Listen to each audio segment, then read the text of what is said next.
ang kamikaze sa kanyang concert. Usap-usapan ngayon sa social media ang ilang mga video clips na kuha mula sa concert ni Vice Ganda sa Sorsogon.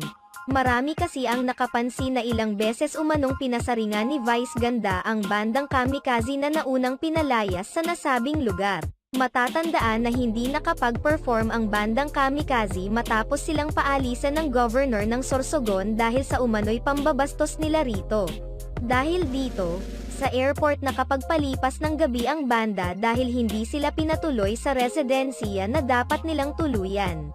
Agad naman umani ng samut-saring reaksyon at komento mula sa mga fans ng kamikaze ang mga biro ni Vice Ganda.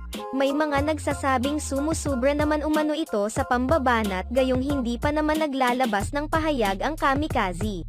May mga fans pa na nagsasabing sumobra naman umano ang governor ng Sorsogon sa pagpapalayas ng kamikaze.